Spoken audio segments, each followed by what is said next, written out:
என்னமோ வயசுக்கு வந்தோன்னா குச்சில இருந்த புள்ள தூக்கிட்டு போய் அப்படி சோளக்காட்டுல வச்சு குண்டு கட்டா கற்பழிச்சு விட்ட மாதிரி கதறிட்டு இருக்கு எல்லாரும்.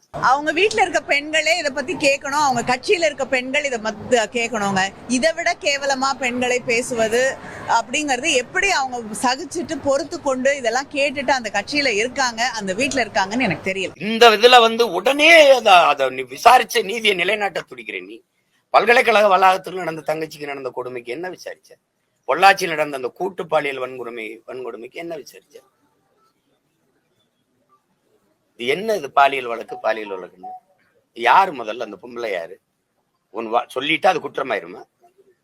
1000 பேர் 1000 சொல்ல விசாரிக்கணும்ல. விசாரிக்காம நீ உறுதி பண்ணிட்டு பேசிட்டு இருந்தீன்னு என்ன அர்த்தம்? என்ன அர்த்தம்? என்னமோ வயசுக்கு வந்தோன்னா குச்சில இருந்த புள்ள தூக்கிட்டு போய் அப்படி சோளக்காட்டுல வச்சு குண்டு கட்டா கற்பழிச்சு விட்ட மாதிரி கதறிட்டு இருக்கு எல்லாரும். என்ன உங்க மனநிலை என்ன?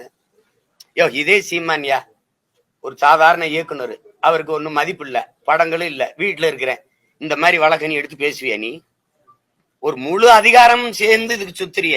ஏன்னா என்னை பார்த்து நீ நடுங்கிட்ட, என்னை சமாளிக்க முடியல, என்ன செய்யறது தெரியல. நான் எடுத்து வைக்கிற கருத்துக்கு அரசியலுக்கு என்னோட மோதி ஜெயிக்க முடியல.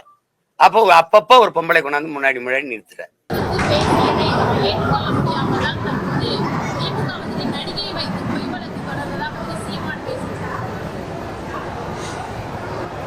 இதை விட பெரியார கேவலப்படுத்த முடியாது. அதனால இதுக்கு நான் பதில் சொல்ற அளவுக்கு இது தகுதி வாய்ந்த ஒரு விஷயமே இல்லை.